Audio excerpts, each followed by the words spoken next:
Vivo Y11D এটা এক বাইকে আজকে ডেলিভারি দিতে আসছি এলাঙ্গা বাজারে। আজকে হাটের দিন, বুধবার। জ্যামের কারণে অটো থেকে আগে নেমে পড়তে হয়েছে। হ্যালো ভিউয়ার্স, আসসালামু আলাইকুম। আশা করি সকলেই ভালো আছেন। এই নদীটা দেখে হয়তোবা অনেকেই চিনে ফেলছেন এটা কোন জায়গা। আমি এর আগেও এই নদীটা নিয়ে একটা পোস্ট করেছিলাম।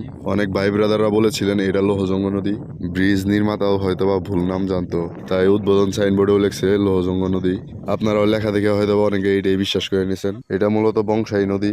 আপনারা চাইলে গুগল ম্যাপেও দেখে নিতে পারেন, আমি স্ক্রিনশট দিয়ে দিছি। এটা যমুনা নদীর সাথে সম্মিলিত হয়েছে, ব্রহ্মপুত্র নদীর শাখা। অনেকে এই বিষয়টা জানতেন না, তাদের জন্য এই ভিডিওটি করা। সবাইকে সঠিক নামটা জানতে ভিডিওটি শেয়ার দিয়ে সকলকে সঠিক নামটা জানতে সহযোগিতা করবেন। আজকের ওয়েদারটা অনেক সুন্দর ছিল। বৃষ্টি আসার আগ মুহূর্তে এলাঙ্গা হাটের অবস্থা। ভিডিওটা কিছুদিন আগের করা, 6 মে 2026 বুধবার।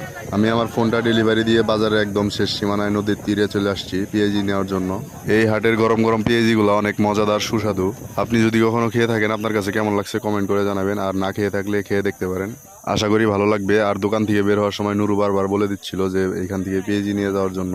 গ্রাম অঞ্চলে আবাদ করা টাটকা টাটকা অনেক শাকসবজিও পাবেন এইখানে।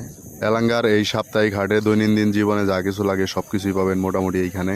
আপনারা কে কে এই হাট থেকে একবার হলেও বাজার করেছেন অবশ্যই কমেন্ট করে জানাবেন। ভিডিওটি ভালো লাগলে লাইক, কমেন্ট, শেয়ার করে পাশে থাকবেন। সকলেই ভালো থাকবেন। আসসালামু আলাইকুম।